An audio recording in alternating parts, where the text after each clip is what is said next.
टूटा हुआ दिल। रायना एक खूबसूरत ज़हीन लड़की थी जो लाहौर के एक कॉलेज में पढ़ती थी। उसका दिल मौसीकी और शायरी से भरा हुआ था।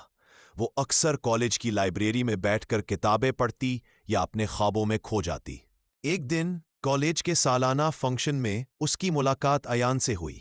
अयान म्यूजिक क्लब का मेंबर था और गिटार बजाने का शौकीन था। जब इसने पहली बार रायना को एक गज़ल गाते सुना तो वो उसकी आवाज में गुम हो गया। दोनों की दोस्ती गहरी होती गई और फिर यह दोस्ती प्यार में बदल गई। रायना और अयान का रिश्ता कुछ अरसे तक खूबसूरत रहा। वो अक्सर शाम को हॉस्टल की छत पर बैठकर सितारों को देखते, अपने ख्वाबों के बारे में बात करते। अयान ने वादा किया था कि वो एक दिन रायना को अपने गांव ले जाएगा जहां उसके वालदैन रहते थे। लेकिन फिर वक्त बदला। अयान के घर वालों को पता चला कि वो किसी लड़की से मोहब्बत करता है।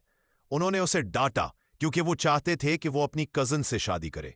अयान ने बहुत जिद की, लेकिन आखिरकार घर वालों के दबाव के आगे झुक गया। एक सर्द शाम अयान ने रायना को कॉलेज के पीछे वाले पार्क में बुलाया। उसकी आंखों में आंसू थे। उसने कहा, रायना, मुझे मुआफ करना, मैं तुम्हारे बगैर रह नहीं सकता, लेकिन मैं अपने खानदान को भी नहीं तोड़ सकता। रायना ने उसकी बात सुनी। उसका चेहरा बेजान हो गया। वो बगैर कुछ कहे वहां से चली गई।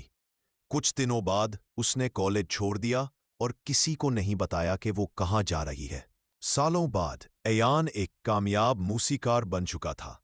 एक दिन उसे एक पुरानी कैसेट मिली जिसमें रायना की गाई हुई वही गजल थी जो उसने कॉलेज के फंक्शन में गाई थी।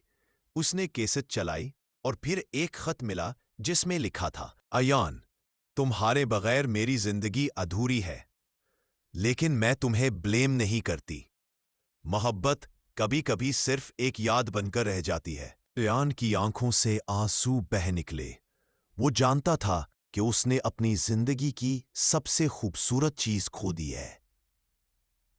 ये मोहब्बत की कहानी नहीं, बल्कि टूटे हुए ख्वाबों की दास्तान है।